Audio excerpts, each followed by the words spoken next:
So we can all see this American flag behind you in the background. Yes. What's up with that? What's up with the American flag in Armenia? I also have an Armenian flag here on the other side, so I have both.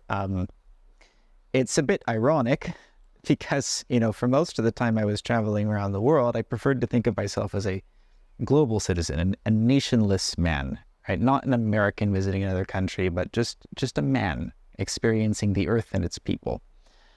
And the more I've traveled, I think the more I've learned to appreciate certain things about America that really don't exist in nearly the same concentration in anywhere else I've seen in the world.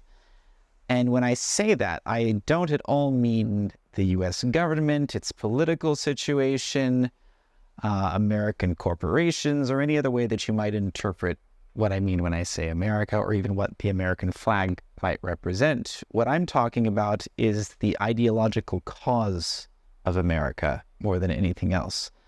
The ideas that formed the origin story of America and the revolution that separated it from the British monarchy.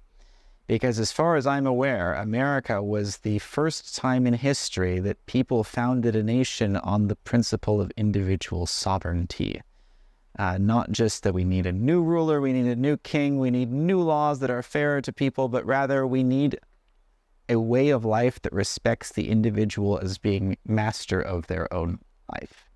And a government that, as much as humanly possible, supports that, and other people who respect that same fundamental truth will come and populate our country, which is how America became a nation of immigrants. Not just any immigrants, but people who specifically were willing to undertake a very, very difficult journey to come to America, the new land, the new world, because they valued what America stood for more than what they had back home, wherever they were coming from. Outside my house, we have a sign with the sonnet, the New Colossus, that is famously contained in the Statue of Liberty, which is the one that goes, give us your tired, your poor, your huddled masses yearning to breathe free, the wretched refuse of your teeming shore, send these, the homeless tempest-tossed to me. Kind of is like a siren for the people who have nowhere else to go, but who value freedom and community and being part of something bigger that enables us all to be better, and are willing to undertake the journey physically to come to a place like America, and spiritually, emotionally, to live out the ideals that America was supposed to represent, and I believe at one point probably did. I'm not so sure that it does anymore. A lot of those American ideals, freedom, beauty, truth, and love, that's a quote from Moulin Rouge, continue to live on in people who were raised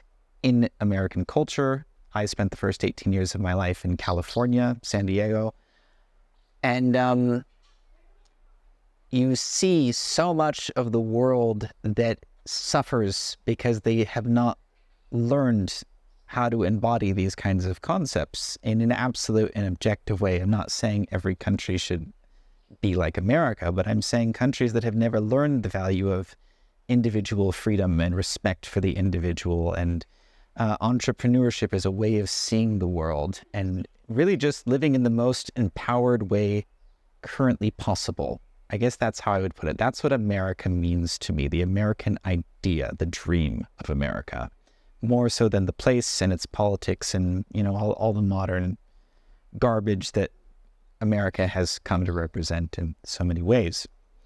So the reason I hang an American flag beside the Armenian flag here in my house in Armenia is not as some kind of political statement, like I'm loyal to the U.S. government, not at all like that. It's that those ideals that people still, in some capacity, recognize this flag as representing are alive here. This is an incubator for that way of seeing the world and empowering people who want the freedom to see it the same way, free from cultural oppression, religious oppression, economic oppression, however you want to put it. That's why we're doing what we're doing here at the Kalavan Retreat Center.